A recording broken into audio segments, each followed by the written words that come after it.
Ontological Oxymorons. I'm your host, Joel Bouchard, a doctoral student in psychology, and with me today is Mr. Norman Gayford, a professor of English and philosophy. Many of us take for granted that we are human. But what if I told you that some, but not all of us, had DNA that was between 1% and 4% non-human? Would these people be truly human? Would they be less human than those without mixed genes? This scenario isn't hypothetical, but is actually true. Other than some sub-Saharan Africans, we all have Neanderthal DNA. And some East Asians also have Denisovan DNA. Today we're talking about what it means to be human. All right, so our opening there is more a hook than anything else. Yes. You know, I think that most people would agree. Oh, okay, well, you know, maybe this very small amount of DNA isn't a huge deal. You know, when you think about, okay, well, we share 99% of our DNA with chimpanzees or 96% with bananas or something. You know, DNA is probably not the be all end all in whether somebody is human. But it is kind of a tantalizing question, right? Given those two things. So there's some sub-Saharan Africans that have, you know, just human DNA, whatever that means. Right.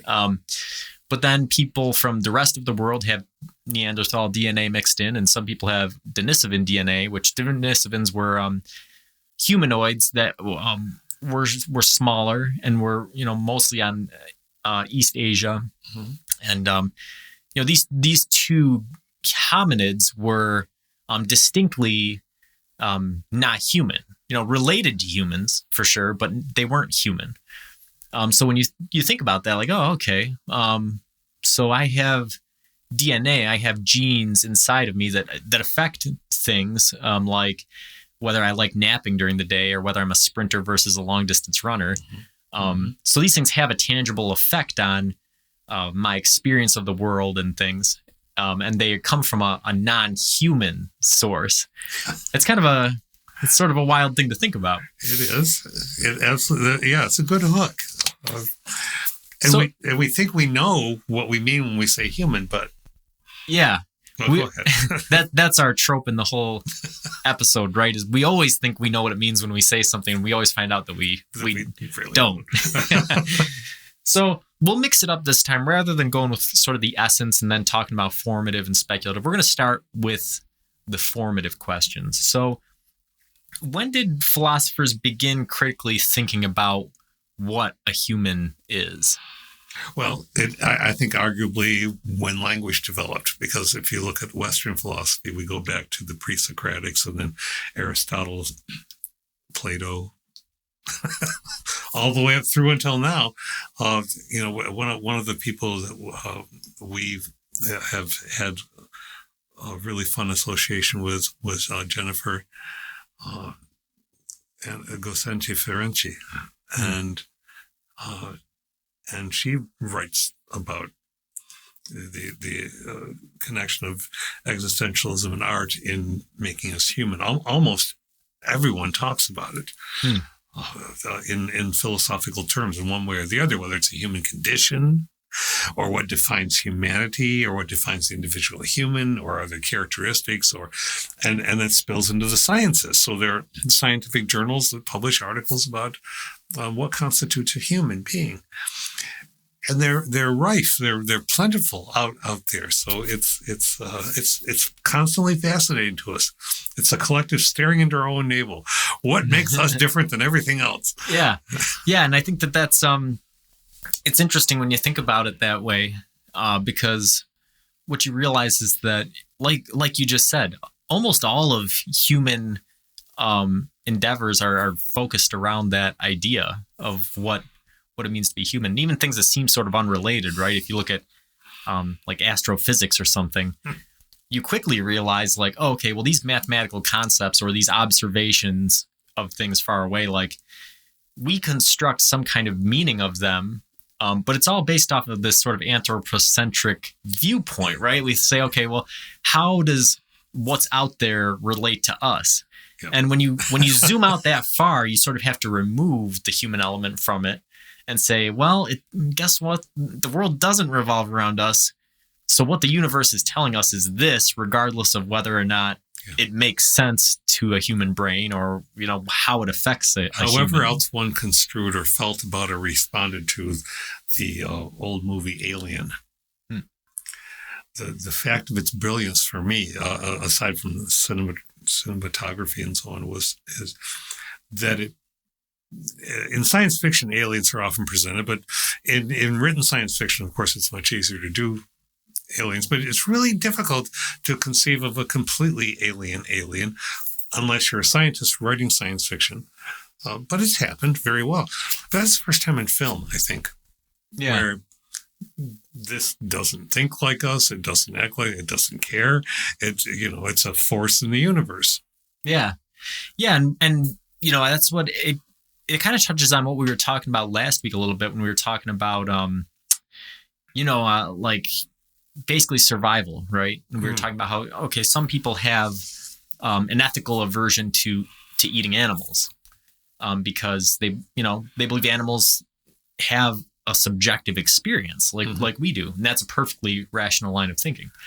Then I brought up the point but even aside from that, we eat plants, right? And a plant is a living thing that has a growth cycle. And if humans didn't interfere with it and eat it, it would mature and reproduce and do all these things, right?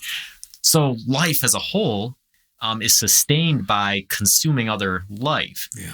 And so if you remove the human perspective from that, it makes me wonder if that's how like a story like Alien, right, was sort of invented, was like, okay, well, how do you think life out there would look if we just remove a human perspective? How would an advanced species... Could it be an advanced species, have an intelligence we don't understand, have a base numbers numerical system we don't...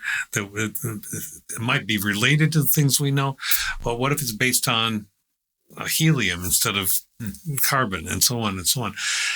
That's fascinating. And so we can say, yeah, no, they're not human. Why? Because they're not carbon-based? So, okay, they don't belong to the category of Homo, human. They don't. And then we think about all the terms that we have for variations in humanity. Homo sapiens is not the only category. Right, yeah. So, yeah, this is wide. Yeah, and that's the crux of the whole issue. And that's what we'll get into a little bit later when we get into the essence portion of actually trying to define what a human is. I think that's sort of the looming question. Yeah. But what are some of the theories that have developed throughout time? Like when you think about philosophers who have thought about what it means to be human, what are some of the big concepts that stick out? I typed up some notes, but I won't do a lecture, I promise. And this is not, and I will say ahead, that this comes from the Internet Encyclopedia of Philosophy, the Stanford Encyclopedia of Philosophy, IdeaPod. There's a publication online called The Marginalian, which is always really interesting. Many sources, Philosophy Now. So you reach out and you pull things and you try to put them together. And this is not in any way chronological, because I don't think chronology really helps. Current thinking often says that as we know, nothing was ever a straight line progression, no matter how many pundits want to try to make it that way. and so there's no point in that really. But so Plato, because everybody recognizes that, and we'll pull together names we've talked about so often in this podcast.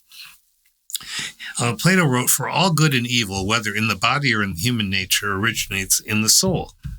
Plato believed in souls, and he says that humans have an immaterial mind, read soul, and a material body, so dualism. So we have reason, and we have appetite, and we have will. We have urges, and we are in search of meaning. That's essentially what Plato was saying. So what does it mean to be human? To be something in search of meaning. And so, man, that right there is super interesting, right? Because here is probably one of the most ancient sort of philosophies about what it means to be human. I was reading an article just a couple days ago about a neuroscientist talking about how his brother had died, and he wasn't able to get to the body until 4 hours after he had died. And he said, "You know what? I, spoke to him, despite the fact that I know that after your heart stops beating, your brain activity will cease, really depending on how you died and the environment you're in, within seconds to 6 minutes after the heart stops beating. The brain and the mind stop working. So, but I spoke to him anyways because, we don't understand everything about the brain. We don't understand everything about the mind. We don't know how it works. And outside of that, how our minds and our bodies interact isn't understood. And he summed up the whole article by saying that exact thing, which is that, he talked about basically near-death experiences, right? And the various types of them. How, okay, some people experience, this great bliss, or their life flashing before their eyes, or anxiety, or all these different things. And he sort of related them to how those things would be caused, why people would experience this differently.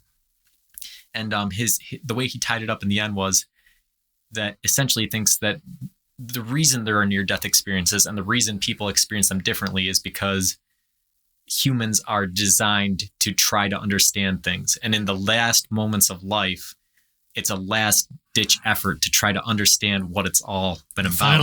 How Platonic is that? That is very Platonic. That is amazing.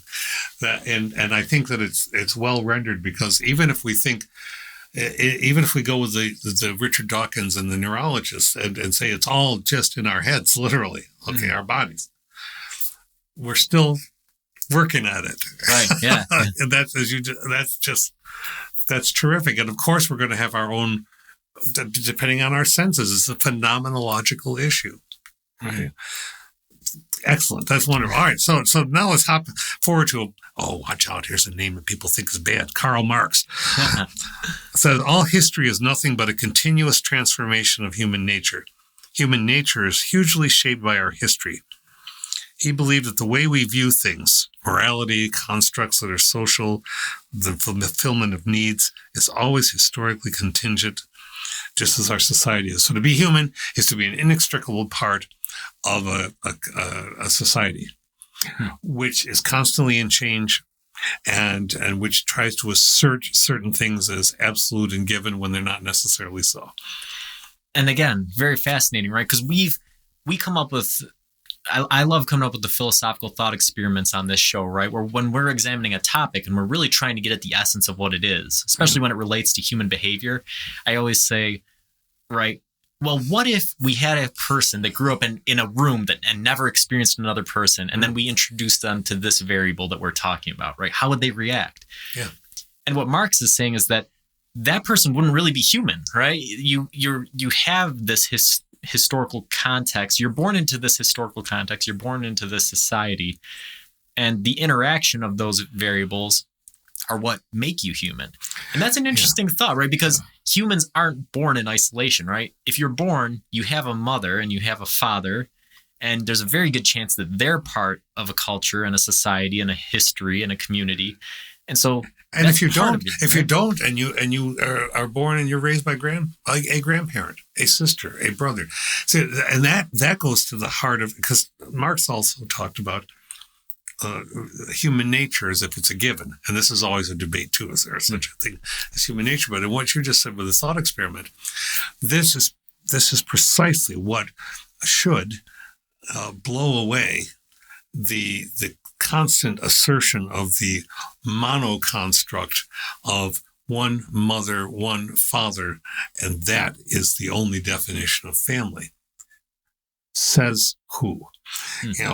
One grandmother and one uncle. How about two grandparents? How about growing up in an orphanage where you've got you might be lucky enough to have somebody who's a caretaker who is a surrogate? How about Bruce Wayne, who's raised by a butler? I mean, so is one more superior than another? I don't think so. That depends entirely on the interactions and the contingencies of the context of the situation. Yeah, I saw an interesting article a couple months ago. This is sort of graphic, but I think that it's relevant, right? They were talking about how sort of untouched civilizations work. They have some anthropologists that were studying various tribes of people who have not been contacted by the outside world, and watching their behaviors and stuff. And they found that monogamy really doesn't exist in these cultures. And one of the researchers asked one of the men in the group, well, how do you know that this child that's born was yours then? If you've had all these things going on. And the man's response was, well, it doesn't really matter. The child's going to be raised by the tribe. Yeah. So, yeah. So the end result was the physical act of procreation didn't really link that to ownership of a child. Really, they said the child will be born into the tribe, the child will be raised by the tribe, and will become a person. So what's the big deal? Why do I care if it's my kid or not? Right? Mm-hmm. Now that's going to really rub traditional nuclear family or organized religious people the wrong way. But that's sort of a keen insight into what it means to be human on a different level. On a different level, because it's about, if you're defining being human by relationships and you want to excise someone for being not as human, which is what's going on now. I mean, I know I'm digressing, but I can't help it. I mean, we have groups of people who want to render extinct or invisible groups of other equal human beings. So the people who are trying to remove any talk about being gay or trans. I was driving here this morning to talk about. I keep going back to this marvelous pipe dream that when I get in my darkest moments, I still think about. And you're driving along, you're looking at the scenery, you're thinking about life, and you're saying, why is it so hard for us to say every single person is equal to me? And we say every day that we believe in this, but so much of our actions deny that we believe in this. We say it's written into our nationalistic ideology, and then we deny it in the very next moment. Mm-hmm. And so that's problematic. Well, let's see. So what's being human? Inconsistent. Yeah. Behaving in an inconsistent way. We have our answer. What it means. No, but yeah, and this is really important, right? Because again, we're talking about sort of implicit versus explicit attitudes. And again, if you asked anybody, not anybody, but the majority of people, if X group is equal to Y group, if they're all humans, most people say, oh, absolutely. Right. But your implicit attitudes and behaviors and biases and how that manifests and how, there's science to back up that a lot of these groups suffer fates that are not equal to other groups. That's right. And so that's kind of what Marx was getting at, right? Was saying, what it means to be human is very contextual. It's based off of your history and your society and your culture and how you interact with these things. I'll tell you, you're equal, just as long as you don't want the power that I have. As long as I have something more than you do, then it's okay to say that I'm right. That seems to be the rhetoric. That's not the position that was not me saying I assert this position. I'm just saying that informally, I think that's part of the rhetoric. We don't want you to be thus and such in charge or equal, but you can't have schools that are quite as good as ours or whatever. It's so easy to point to this. That's why I say being human is so ridiculously, frustratingly inconsistent.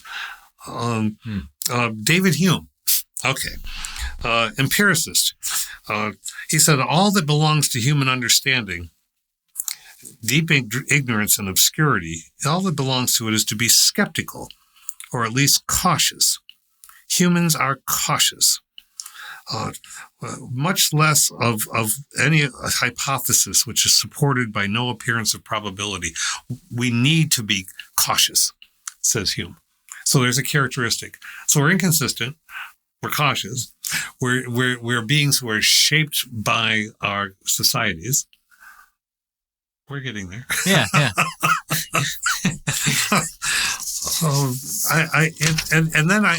I'm just glancing because I brought some and I know you looked at them too, definitions of human, right? Some of them are very tautological, which means they define by using the very words that they're trying to define, relating to or characteristic of people or human beings.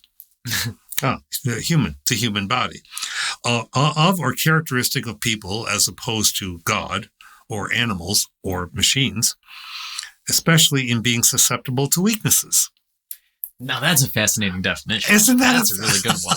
Yeah, we're going to really explore those topics when we get into the speculative part, for sure. But I just wanted to toss that out there, right? No, absolutely. So, then we have Thomas Aquinas, who we've talked about very recently. We can't have full knowledge all at once, he writes. We must start by believing. Then afterwards, we may be led on to master the evidence for ourselves. So, and he was a dualist too. The immaterial and the material body, the soul and the organic. Human beings have both a body and a soul. But Kant much later says that the intellect is what makes us human and gives us meaning. Aquinas says the reverse. We absorb knowledge through our senses. Our intellect processes it when it can, and gradually through our human experience. So Kant says the intellect is what makes us human. Aquinas says, no, what we take in through our senses and our beliefs, that's what makes us human. Yeah, this is a good segue getting into the essence portion of it. Because the first question I had are, what are the constituent elements of a human, right? And so the three that are mentioned by those two philosophers, right, would be sort of the physical body, the intellect, and then the spirit. Do you think that's a pretty accurate picture, or do you think that you'd add or subtract what sort of would define a human? I think we add, because of our inherent seemingly drive to parse, to subcategorize, to create silos, to create all the things that an education person studies constantly, right? So think of the ologies of sociology, how social structures work, anthropology, how cultures, not our own, function, psychology. Every one of the ologies is about trying to determine what makes us discernibly human. We're obsessed with ourselves. We are is it any wonder? Never mind. You have a narcissistic president? Well, okay. We are a narcissistic species. Hey, aren't we great? Hey, aren't we better than anything? Hey, wasn't the world designed solely for our use? Hey. Do you think that sort of attitude, do you think that it's born out of that, or do you think that it's sort of a feedback loop from the curious or the skeptical nature of humanity? The latter. That's an excellent question. I think it's the latter. I think we back to the beginning. We seek meaning. Now, not everyone seeks it formally, and lots of people who seek meaning formally then turn around and assassinate it and deny it, throw it under the bus, even though they're, I think about this word elite that gets used. We have normal humans and we have the elite. What do you mean by the elite? It's a word that's getting tossed around as a term of derision now. What is elite? Well, let's see. So you think a football player who's worth $300 million, who's at the top of his game, he's one of those elite. We can't talk about him. No, we have people throwing all kinds of Sundays away, watching this, cheering, munching potato chips and saying, go you prime specimen of a human being. Or the Olympics. We say we don't believe in elitism, but we do. And what is elite? So to have an elite education means to have an education that has some of the best resources that you can have. And then we have people trashing it who themselves have had those very educations. The very recent vetting of a potential Supreme Court justice had people who went to Harvard, Yale, worked at prestigious law institutions that led them right up the ladder to where they are now, saying, "Oh, I'm one of the normal people. I'm not one of the elite." Nonsense. So we even in one word, elite, we trash it. We need elite knowledge because otherwise we wouldn't have survived. But we trash it if it's not something that we think we like. And so, yes, so that feedback loop that we look for meaning, but some of us don't want meaning in the same ways. Yeah. What meaning means is an entire other talk. Right. Yeah. That elite is funny because you were just telling me a story right before we got on the air, Yes. talking about a chimney sweep, right? And how this guy, I don't know what a polite way to put it is, but he didn't have a whole lot of skills that didn't lend themselves to chimney sweeping, but he was a fantastic chimney sweeper. He's a fantastic chimney sweeper and is a terrific storyteller. Yeah. And he answered a call instantly to do work, and I have a great deal of admiration for him. But would he look at me as an elitist person because of my college degrees and so on? Probably. But we weren't trashing each other, right? Yeah, and so elite is an interesting concept, right? Because I think that it sort of lends itself to the assumption that if somebody is elite, we're probably talking about a very narrow subset of skills. If we were to say an elite human, that doesn't really have any meaning, right? No, because it doesn't. Because if we're talking about a football player, all we're talking about is their physical capabilities. If we're talking about somebody who attended an Ivy League school, we're talking about their intellect or their means of developing that intellect. But if we were, you could say the same thing about Mother Teresa or somebody, right? Yeah, right. They had an elite spirit, but as far as an elite human being goes, it's really not something that has meaning in and of itself. No, not in the universal the definition. One of the most standard definitions is it's a group that is superior in terms of ability or qualities to the rest of the group or society. Well, what abilities and qualities are you talking about? Right. And so an elite human doesn't have much meaning. No. But if we think of humans as elite animals, that gets us closer to talking about what a human is. Yes, it does, because we always like to define ourselves, as you said in the outset, against animals. Mm-hmm. So what are the qualities that make a human an elite animal? And if we can answer that, we're probably getting close to what it means to be human, right? Let us continue. Well, let's see. I won't. Let's talk. We won't toss out some more names at the moment, but let's take what so many philosophers will talk about. What makes us an elite animal? We have language. I know there are people who love whales who right now, if they were listening to this, were saying, yeah, but hey, wait a minute. No, I'm right there with you. It may well be that whales have a language. We just haven't figured it out yet. But we like to say that we are top of the chain for our intellect. We like to say we're top of the chain for our use of language, for our ability to have a sense of space and time, so that we have, in other words, memory, and we contextualize things across a spectrum of dimension, whatever dimension you choose. We make new things, arts, technologies. We try to better things that we have made sometimes. So those are some of the most general language, affect. Yeah. I think that's a good start. Thinking about humans as elite animals, I think the first thing that comes into mind that's the most ironic is that physicality doesn't play into it at all, right? We don't really, when you look at humans versus animals, most people don't say humans have some physical skills that set them apart that are superior to many animals. Right? So really, as not far even tardigrades, right. We those lovely little creatures, right? And yet, if you were to say, if you were to talk about elite humans, probably most people would default to athletes, right? So that's kind of a fallacy, I think. If we're talking about humans as being elite animals, physicality doesn't play into it much.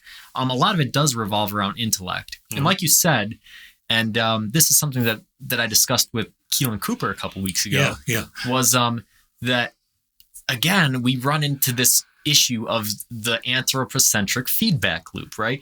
We assume that humans are elite animals due to our intellect, but that's because we're viewing intellect from a distinctly human perspective, right? And so when we read these studies, and this is really, despite all of our research, it's an emerging science. It's happening in the moment as you and I are speaking. Yes, it is. We're discovering, oh, well, dolphins call each other by names. Oh, well, whales sing individual songs. Right. Yeah. They do these things that seem to sort of cross over into that realm of, well, this is human-like intellect. Mm-hmm. But again, that's the tricky word, is human-like, right? We describe it as human-like because we haven't observed it in other animals. Well, as we start to observe these complex behaviors in other animals, the goalposts of what human-like means shift, right? And that's problematic, but that is the purpose of philosophy. That's why we're talking about what it means to be human, is because we're trying to get past those preconceived notions of, oh, well, I know a human when I see one, so there we go. That's the end of it, right? Yeah, to remind us, for me, part of this is the joy of doing this each week is having a conversation which causes me to reflect, to think. It's the teacher in one, right? But it's the human element of, can I be better than I was in that interaction X, Y, or Z that I had this week? Might I approach people in a way that lets them know that we don't have to be separate? But where are the lines that absolutely I cannot say, okay, we can agree to disagree? Because being human, we have those lines. And say, we'll agree to disagree on the fact that this is a person or this is not a person. No, right, I can't do that. I can't accept that. I won't accept that. But what you just were talking about there, this is Nietzsche. The advantages of psychological observation. Meditating on things human, all too human, is one of the means by which people can ease life's burden. By exercising this art, we can secure the presence of mind in difficult situations and entertainment amid boring surroundings. We can be in a situation and take ourselves out of that situation to some extent. We are aware of our own mortality. That seems to separate us, we think, from other animals. We are able to be in more than one place at the same time in our minds. Right.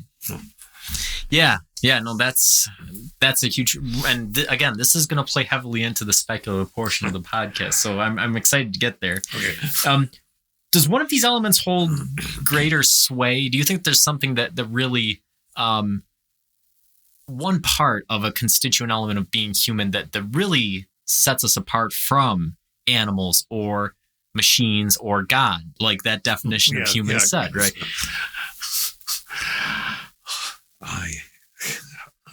It's a trap.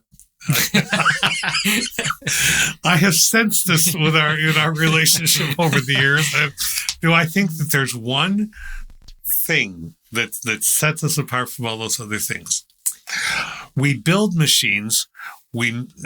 Forgive me, some folks, but we made up God. And even if we didn't make up God, we would have. There are philosophers who have said that. We therefore place ourselves, and we've given ourselves permission in our stories to dominate the earth, and we see how well that's going. So I think that being human ultimately requires humility. Yeah, so I had a couple examples, right? So when we're thinking about elements of being human, so being physicality or cognitive processing, or for lack of a better term, spiritual, consciousness, empathy, these sorts of things, right? Again, I think it helps to go to these extreme thought experiments, right? So if we had a brain in a vat, right? Yeah, the old. Or we've talked in past episodes about people born with no brain, essentially just a brainstem, right? Or these sorts of scenarios, some of them real, some of them imagined, where or sensory deprivation, where you're essentially in a suit and you can't see your face. So it's like the brain in the vat. Yeah. So, or in extreme cases of psychopathy, or in a lack of memory, right? Yeah. There's been case studies of people who can only remember about 6 seconds. Right. Yeah. In these cases, there's been elements of being human, what we consider being human, that have been stripped away from people. Yeah. And they don't seem to cease to be people in our eyes. They don't cease to be human, right?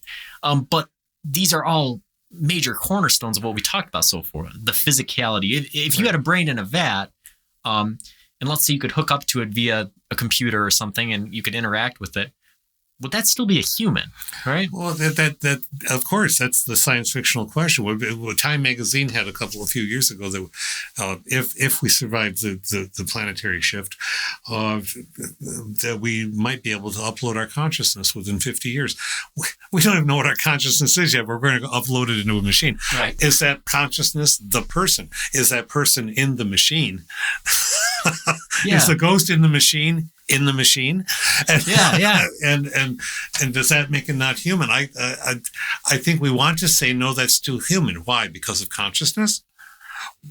So is a person who's in a coma no longer human? We can't. No, that's not the case. So what is it? And these are the perfect examples, because this is the stuff that's like maddening.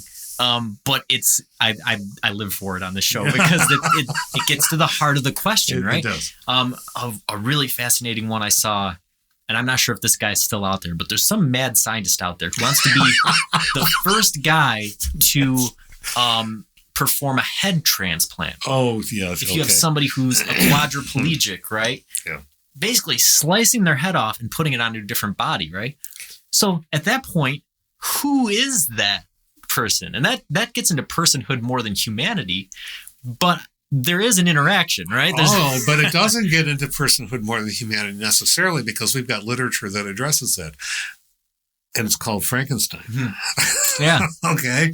So if we piece it, but this also in a gruesome way, but as a helpful thing, moves us into transhumanism, which is the supplementing of the human body in order to make it more efficient, or make it longer lived, or make it stronger, or more elite.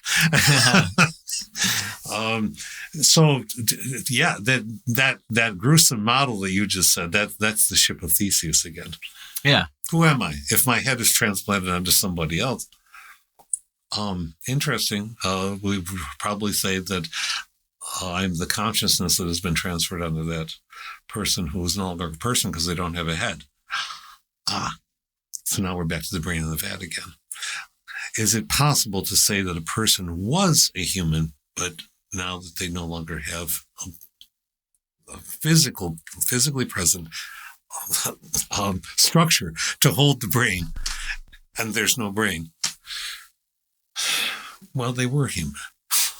Yeah, and man, that's why these thought experiments are fascinating and really important to the discussion, right? Because despite the fact that we just talked about, when we were thinking, if we think about humans as elite animals, right, physicality doesn't play into the scenario much. But when we start talking about what it means to be human without a body, like a brain in a vat, I think some people might balk at that still being a human. And I don't know if it's just the lack of the physical body, or if it is because of the lack of understanding of what consciousness is and where it resides, and the interaction of that we have with consciousness between the mind and the physical body, right? We can't separate the two yet, right? So as a result, we view them as sort of being inextricably interlinked, which is where monism and dualism comes into the question. That's excellent, and you're right. You're right. But this also tangentially, or within the scope, brings up the sad and execrable human propensity to dehumanize others for all kinds of reasons, making them the other, an object of fear, an object of ridicule, an object of being less than us.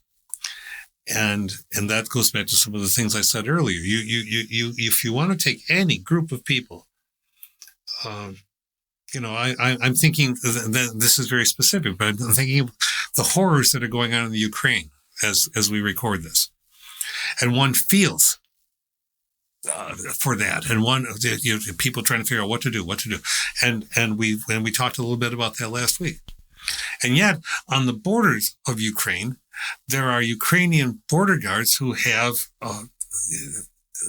objectively been seen, reported, turned back people who are trans people, saying, "You're a man, get back in there and fight," and pulling them aside, stripping them naked, treating them as if they are less than human, and we know what you are, go back in.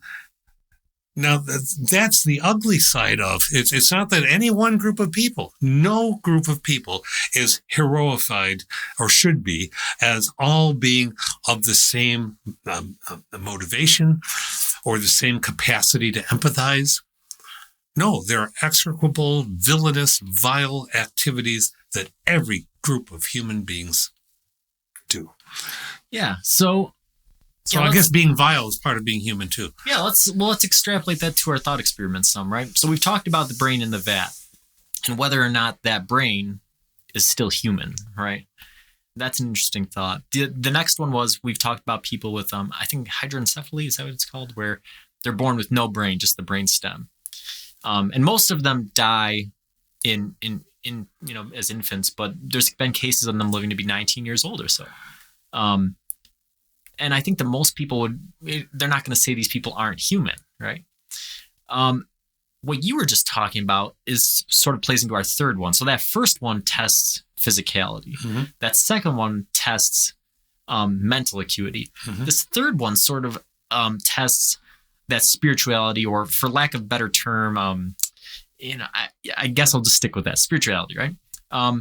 Which is in cases of severe mental illness, right? If you think about a serial killer, or you think about some of these other people who act in ways that make you shudder, and you think, I can't relate to this person as a human being because I can't even imagine what they did. Those three thought experiments and the interaction of them, I think somewhere in there lies how we define humanity. I agree, and that's what makes it so extraordinarily complex. And so we never did promise we were going to solve this today. No, at all. But yeah, and look at the appellations, the names, the monikers that we give in dehumanizing someone who has had a violent life and who has done unspeakable horrors in their actions. And these horrific things cause some folks to immediately knee-jerk response and say, they're animals. Well, that's a slam against the animal world of which we are very much a part. To say they're animals, you say, yeah, so what? We all are. What are you saying? See, I think these words that people just throw out without thinking about them are what need to be thought about. Yeah. What do you mean by animal? Because a bear will attack you on walking down some remote place? Not generally, but once in a while it happens. And sometimes there's an illness involved. But does that make the bear less bear? Is the bear more of an animal than other animals? Yeah, I think that specific term, calling somebody an animal in that term, that's Marxist, right? Because that's talking about savagery. Basically saying that this person isn't acting as if they grew up in a historical and cultural and societal context that would lead them to behave as a human. So if you're doing a Marxist analysis, you would say that the person is rejecting the personhood, the humanhood. And perhaps one can, okay. So can you choose, or do you have the physical constitution, the machine mix, the electrochemical mix that has turned you into a villain? All right. Does that mean that you are less than human, or does it mean that you are human with flaws that we cannot and should not accept as standard in your vicious behavior toward other people? That's different than just saying you're an animal or you're subhuman or what. No, because as soon as we start doing that, we turn away from. We make it more comfortable for ourselves. Oh, okay. No, they aren't us. No, they aren't us in a standard day-to-day way, but they are us. They have come from us, and we therefore have to address it. Right.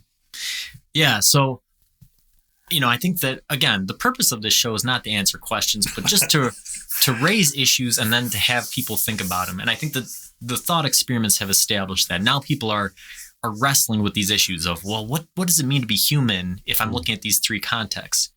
Now I'm going to shift it back. As we head into the speculative portion, I'm going to go back to what we said at the beginning of the show, right? Talking about Neanderthal DNA. Okay. So how do we determine the limitations of humanity conceptually?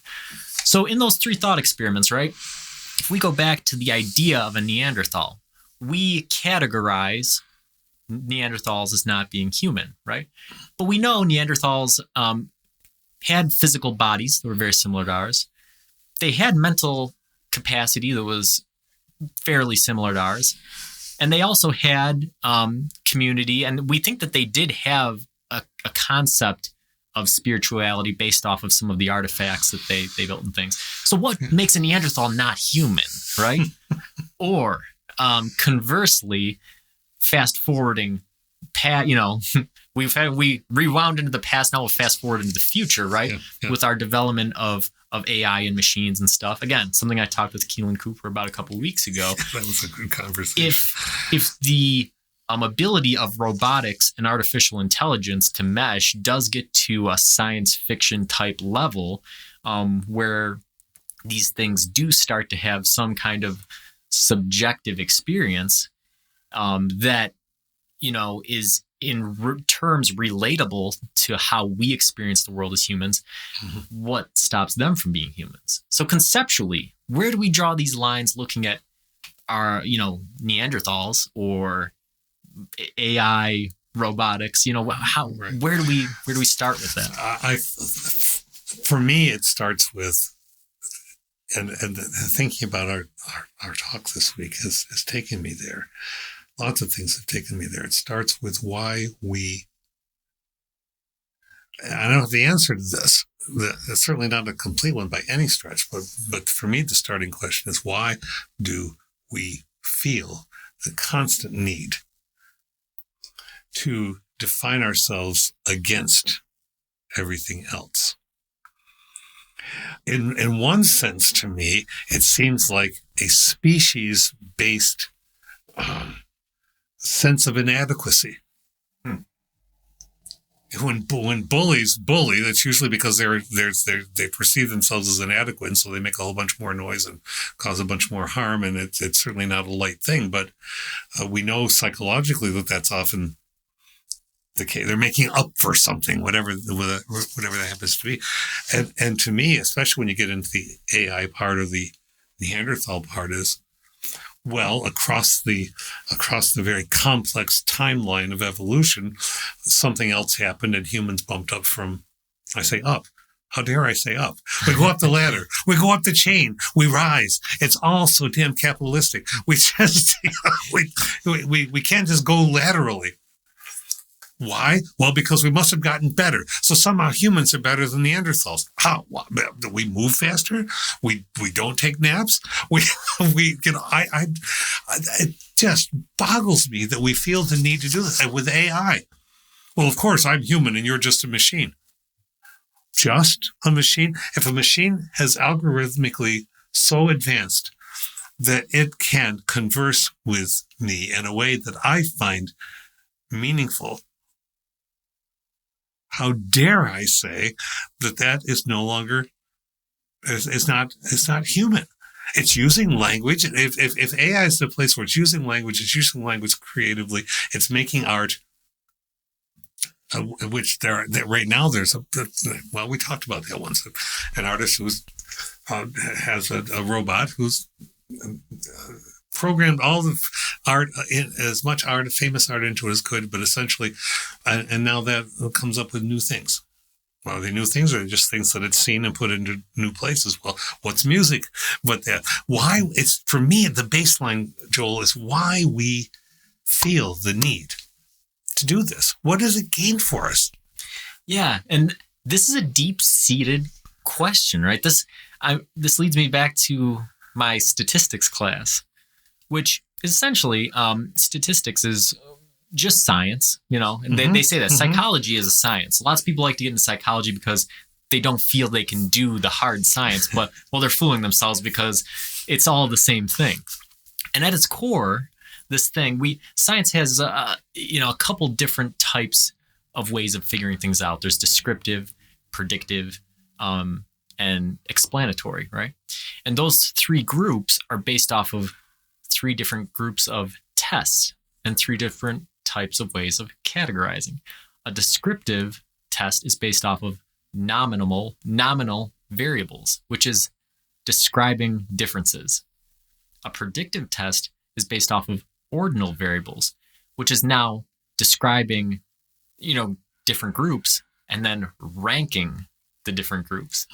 An explanatory test, an experimental test, is based off of describing different groups, ranking those different groups, and then seeing how those groups relate to each other.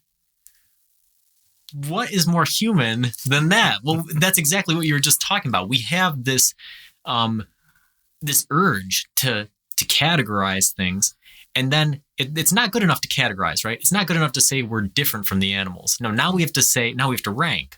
Well, we're better than the animals. Right. Well, then once we've differentiated ourselves and once we've ranked ourselves, now the next step is to see how we relate to these things, right? Yeah. And so all of humanity is sort of this, I won't say scientific because we're not always following a scientific method, but the way of thinking is this sort of skeptical approach.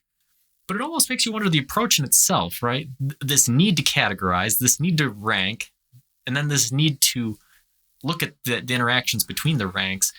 That is something that has to be deeply part of what makes us human. It seems to be. I mean, if you think of, we talk about folklore sometimes and folktales.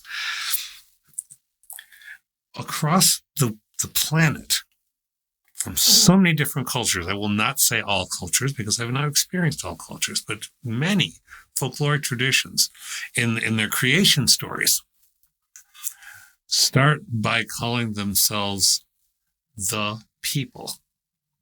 Not a people, the people. And that definite article. So think about our own document. We, the people. And Israel, the chosen people, right? Everyone wants to be special in the eyes of something bigger than we are. Yeah, look, we're the ones. It's so debilitating. It holds us back as a species. Rather than, but we do it even in our language. So yes, I think Kant was talking about this. There are people now who want to cancel Kant because Kant exhibited some very ugly racism. There's no racism that isn't ugly. He exhibited some racism, but does that affect the possibilities of his theory about how people should behave with each other? The counter to that is no, it doesn't. If you say everyone should be treated as not a means to an end, but as an end in themselves, then you're saying everybody ought to be one. And if you look at Kant and his latest stuff, he was rethinking some of that ugliness. Didn't make him all better, didn't make him not racist, but the idea can go beyond this. So here Kant is saying, he was talking about human autonomy. He says that as humans, we are determined and capable of knowledge. We are seeking meaning. We are determined to find knowledge. We are capable of finding knowledge, and we are capable of acting on it without depending on anyone else, whether it's religion or divine intervention. We find knowledge, we take action on knowledge, and we give reasons for our action. And that, for Kant, is what makes us human. Yeah, and that's a really good description. And it definitely plays into what we were just discussing. And so if we apply that to the original question about why we don't consider Neanderthals or like a robotic AI human, then really I think the answer to whether or not those things are human depends on where we draw the line with those variables, right? Because so, this idea of seeking knowledge on its own and doing these sorts of things, you can look at an AI and robotics and say, okay, but we have to build it, right? Like we have to build it. We have to do some programming to get it where it is. So if you go all the way back to its core, and this is what Keelan Cooper was saying, an AI scientist, he's saying AI and robotics really is human, not in and of itself, but because humans are acting through it. Yep. Neanderthals, on the other hand, we've talked about this before. If you look at the history of Neanderthal tools versus human tools side by side, you see that the Neanderthal tools stayed static, whereas the human tools adapted and changed to the environment and to the prey and to the technological innovations. So despite a lot of the human characteristics that a Neanderthal might have, depending on where you draw that line might determine whether or not you consider a Neanderthal human or not. Yep. It's, we know they had language. We know they had bodies and minds and communities similar to us. So I think there's an argument to be made either way, right? You could consider them human or not based off of just our arbitrary categorization of how we define these things. You've said that very well. And again, that's what Kant was talking about when he says we interact with the world based on our perception of it. So we can tell ourselves, oh, that's not human because X, Y, and Z, and we can offer reasons for it. Animals take actions, but they don't offer reasons for it. Right. We take actions and we're happy to explain, or not, but often happy to explain all the reasons why what we did makes sense. Yeah, that's not human because it doesn't have a body. That's not human because it doesn't have a brain. That's not human because it doesn't interact with other humans the way and my perception of what human beings are or should be, and that should be, there's that awful thing that leads people to discount whole groups of human beings. What should be is not what you are, so therefore. Yeah. So again, no answers, but more fascinating questions. Do you believe in the possibility of transhumanism? Is this a trap? This wasn't designed to be a trap, but you never know with me. I might figure out a way to make it one. Do I believe in the possibility? Yes, because it's already happening. I mean, and I'm sure you are aware of this much better than I am because I read of it at a distance.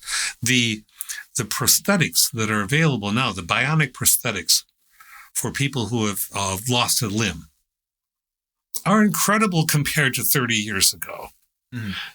They enable a ways of moving through life that otherwise might have been difficult. That's verging at least on transhumanism. If I can have an eye, if I have an eye that goes bad, and an eye might be near term future, have a replacement, which can pick up the signals and give me something of an image. That's transhumanism on the verge again. But if I have an eye that also allows me to see all the other spectrums, we've talked about this many times. Let's see, shift to X-ray. Well, there are characters in comic books like Cyborg and everything. The $6 Million Man back in the 70s. But that's transhumanism. That means my eyes have a wider range than yours. If I have telescopic vision. Yeah, I think again, it comes back to our categorizations, right?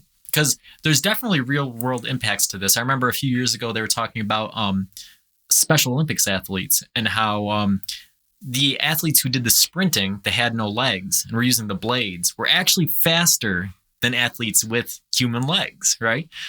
So that's transhumanism for sure, in our one definition of it. I think when I asked the question, do you believe in the possibility of transhumanism? Yes. I think what I'm really asking is capital T versus lowercase t, right? So I think lowercase t transhumanism is established, like you said, right? We have demonstrated the ability to modify ourselves and create effects that make us more elite. Right. or yeah, in one category or another. Yes. Yeah. I think capital T transhumanism is looking at that language portion of it, right? And thinking, so transhuman, what if we break down that word, what does that mean? It's right. It's kind of going beyond human. And like we've talked about, trying to establish what's human and looking at these different things, our animal and our ancestor and our future robotics and these sorts of things. Yes. Do you think that there's ability for humans to actually transcend being human in some way? Do you think that's something that would ever happen? Yes, I do think it's. I think it is already marginally beta testing beginning to happen. But the transition implies one condition moving to another condition.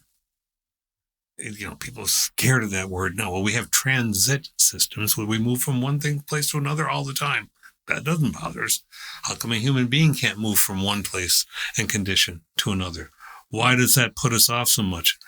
Why does that? I cannot fathom why that is such a frightening concept to people. I can offer what I would say superficial reasons. But why does the fact that you may have, like Amy Mullins, marvelous speaker, she's been on TED Talks, she's a model, she's an athlete and a businesswoman. And one of the talks she did on TED Talks was about her then 12 sets of legs. She can be very tall. She can be very short. She has legs made of wood. She has legs made of glass. Artisans have made these for her. She has legs that mostly are for modeling, but they all function. She has the blades, which she uses to compete with others. So she is living transhumanism and explaining to people why this doesn't make her less than human and it doesn't make her superhuman. It just affords possibilities for her that she thinks are to be celebrated, and anybody could. Now the difficulty is, does somebody say, "Oh, I want 12 sets of legs, so I will amputate my own legs"? Very few people would be that off the rail, or so very sad that would have to, but hers didn't come because doctors aren't going to say, "I'll do that for you." That's not happening yet. If that happens, then we've got an elite economic system going on where, hey, I could afford to I'll sign all the papers, I'll have you do this. And sooner or later, some doctor would. Does that mean we should stop it? I don't think so, because I don't think we can.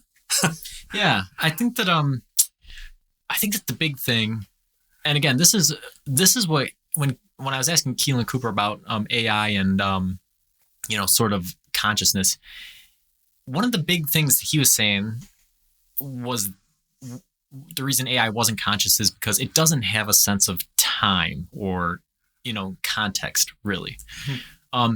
And I think that that's what bugs people about our current state, is that, like you said, humans have always been in transit. If you look at early humans versus us now, there were no blue eyes, right? We were much shorter. We had these different things.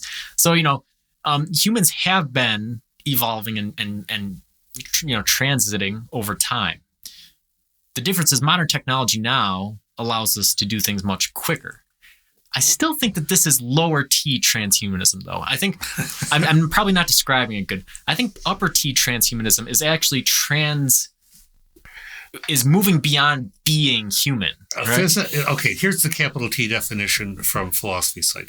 Transhumanism is a philosophical and intellectual movement which advocates for the enhancement of the human condition by developing and making widely available sophisticated technologies that can greatly enhance longevity and cognition. It also predicts the inevitability of such technologies in the future. So there's an advocacy and an assertion in transhumanism that this is, again, the way to go. So if let's say we draw that out to its logical conclusion, right? And we say, okay, well, the best way to improve longevity and then to improve cognition is to get rid of the body completely and just upload our consciousness into purely electrical form on the internet, right? Yeah. Is that still a human? Well, if you're going to argue that essentially if people make the argument that without consciousness we are not human, well, then consciousness is one of the prime points of being human. I'm not taking that position. I'm saying that that's one of the positions that's out there. So arguably, yes, if your consciousness still exists. I'm sort of wondering, right? Because I'm thinking, all right, if you get rid of the body completely, let's say you have consciousness, but now you're in a purely electrical form and you have access to, like, let's say the whole internet, right? So you learn everything there is to learn. And if everybody does this, right? And then everybody is this same sort of thing. Go beyond that. Then you become a collective being. Right. Yeah. Like, so, yeah. At what point would you cease to resemble anything that we currently consider human based off of nothing that we've established? Well, I think we already have the model. I know this is going to seem bizarre, but we've said a lot of things today that probably seem bizarre. So when you think about it, we are an amalgamation of colonies of things people don't want to think about very much. Yeah. Our guts are filled with stuff that makes us work, and electrons and chemicals and particulate. We are an amalgamation. We don't last all that long. The parts diminish and then are reduced and recycled. Are we machines? Are we meat machines? Are we organic machines? Because recycling implies that all the parts can be used again in one way or another. That was the perfect example to bring up because, they've done so much research on this thing. Yeah, if you took all of the bacteria out of your body and separated it, it would actually weigh more than you do, right? And they're all living things that act in one way or another. We carry viruses. Yeah.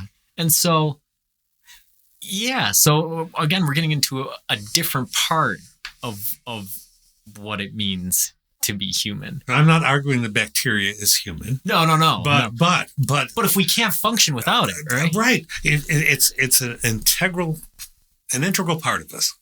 Yeah. We are if we're greater than the sum of our parts, then what is that? Is that awareness? Is it consciousness? And so if we somehow in some far future everyone who wants to uploads, and then everybody knows everything in human experience, then there's no distinguishing necessarily characteristic, and all of those millions of minds become one. Jack Kirby in Marvel Comics called it a unimind, which is one large consciousness. Yeah, that's a fascinating theoretical concept, right? Because we know that these things, you can take probiotics and it will affect your personality, like the way you act and things, right? And they know that there's parasites. They say probably over 1 billion people in the world have a parasite that affects the way that they act. That's found from scooping their cat boxes.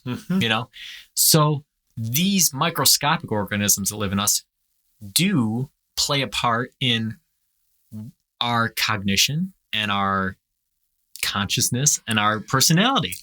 And so, in ways that we can't be entirely certain about how they do, but we know that they do, right? and it's funny extrapolating that further and thinking, well, what if we were a part of that in a bigger thing and going up and up? Mm-hmm. But all right, man, this has been a really long talk. I'll leave you with one last question, and it'll be a very rare yes, no. I guess I'll allow you a maybe. But last question is asking what it means to be human, the ultimate ontological question. Maybe. And that's a fitting end. The answer is always maybe. And until next time, keep on.